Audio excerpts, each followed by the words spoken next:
গত বছর এপ্রিলের মাঝামাঝি সময়ের ঘটনা। তখন সবে গ্রীষ্মকালের শুরু। রাতের বেলা আমার কক্ষে পড়ার টেবিলে বসে পড়ছিলাম আমি।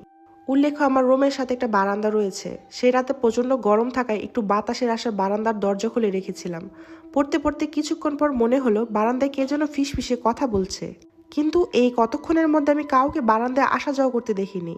তাহলে বারান্দায় কে এইভাবে ফিসফিসে কথা বলছে? নাকি আমারই মনের ভুল? আমার মনের ভুল ভেবে বিষয়টাকে নিয়ে এত মাথা ঘামালাম না। কিন্তু না, অনেকক্ষণ ধরে শুনতে পাচ্ছি বারান্দায় কেউ ফিসফিসিয়ে কথা বলছে। আমি এবার উঠে বারান্দায় গেলাম এবং গিয়ে যা দেখলাম তাতে আমি প্রায় চমকে উঠলাম। বারান্দার গ্রিলে একটা সাদা শাড়ি ঝুলছে। আমাদের বাসায় তো কেউ সাদা শাড়ি পরে না, বলতে গেলে কারোই সাদা শাড়ি নেই। তাহলে এই শাড়িটা কার? আর বারান্দায় তো কেউই নেই, তাহলে এতক্ষণ কে ফিসফিসিয়ে কথা বলছিল? আমি এবার প্রচণ্ড ভয় পেয়ে গেলাম। আমি তাড়াতাড়ি গিয়ে আম্মুকে সবটা খুলে বললাম। আম্মু বললেন, চল তো দেখি কোথায় সাদা শাড়ি। কিন্তু কি আশ্চর্য, আম্মুকে নিয়ে আসার পর দেখি বারান্দায় শাড়ি নেই। তন্ন তন্ন করে খুঁজলাম, কোথাও নেই। তখন আম্মু বলল, এসব তোমার মনের ভুল, বারান্দায় তো কিছুই নেই, কোথায় সাদা শাড়ি? আমি আম্মুকে অনেক বোঝানোর চেষ্টা করলাম, কিন্তু আম্মু এটাকে আমার মনের ভুল ভাবলো। তখন আমার মাথায় আসলো হয়তো বাতাসে শাড়িটা নিচে পড়ে গেছে। আমি তাড়াতাড়ি করে নিচে গেলাম সেটা খুঁজতে, কিন্তু না, নিচে কোনো শাড়ি নেই। উদাসীন মনে বাসায় ফিরে আসলাম। তারপর আবারও এটা নিয়ে ভাবলাম হয়তো এটা আমার মনের ভুল। রাতে পড়া ও খাওয়া দাওয়া শেষ করে যখন ঘুমাতে যাব, তখন দেখি আমার বালিশের উপর সাদা একটা শাড়ি ভাঁজ করে রাখা আছে। ঠিক সেই শাড়িটা যেটা আমি বারান্দায় দেখেছিলাম। আমার তো ভয়ে রীতিমতো হাত পা কাঁপা শুরু হয়ে গেছে। আমার সাথে কেন এসব হচ্ছে? আমি ভয়ে দুপা পিছিয়ে গেলাম।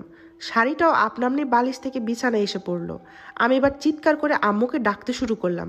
আম্মু আসার আগেই যেন শাড়িটা অদৃশ্য হয়ে গেল। আম্মু দৌড়ে আমার রুমে এসে জিজ্ঞেস করলো, কি হয়েছে? আমি তখন সব খুলে বললাম। আম্মু এবারও চিন্তিত হয়ে গেলেন। তখন আম্মু বলল, আচ্ছা, আজকে আর এই রুমে তোমার থাকতে হবে না, তুমি আমার সাথে আজকে থাকবে। সেই রাতটা আমি আম্মুর সাথে থাকলাম। পরের রাতে আবার দাদা দাদুর একটা বিষয় নিয়ে ঝগড়া হয়েছিল। তাই দাদু রাগ করে একা একা ছাদে চলে গিয়েছিল আর বলেছিলেন কেউ যেন দাদুকে ডাকতে না যায়। আমরা সে রাতে জোর করে দাদুকে আটকে রাখতে পারিনি। এরপর অনেকক্ষণ সময় অতিবাহিত হয়ে যাওয়ার পরও যখন দাদু ছাদ থেকে আসছিল না, তখন আমি গেলাম দাদুকে নিয়ে আসতে। ছাদে পা রাখার পর আমি যা দেখলাম তাতে আমার ভিতরটা কেঁপে উঠল। আমি দেখলাম আমার দাদু ছাদের এক কোণায় বসে আছেন আর সেই সাদা শাড়ি পরিহিত একজন মহিলার অবয় আমার দাদুর দিকে এগিয়ে যাচ্ছে। এ ধরনের গল্প শুনতে চাইলে আমার ফেসবুক পেজ মাইশাস টাইনি ওয়ালে ফলো দিয়ে রাখতে পারেন। মহিলাটার মাথা ভর্তি সাদা চুল, যেন সেগুলো বাতাসে উঠছিল। আমি জানতাম না তিনি কেন ঠিক দাদুর দিকে যাচ্ছেন। তবে মনে ভয় জাগ্রত হলো, তিনি হয়তো দাদুকে ছাদ থেকে ফেলে দেওয়ার জন্য ওদিকে যাচ্ছেন। ওটা দেখে আমি কোনো রকম দাদু বলে চিৎকার দিতে জ্ঞান হারিয়ে ফেললাম। যখন আমার জ্ঞান ফিরে তখন দেখি আমি বাসায়। আমার চারপাশে আমার পরিবারের লোকজন। দাদু আমার হাত ধরে কান্না করছে।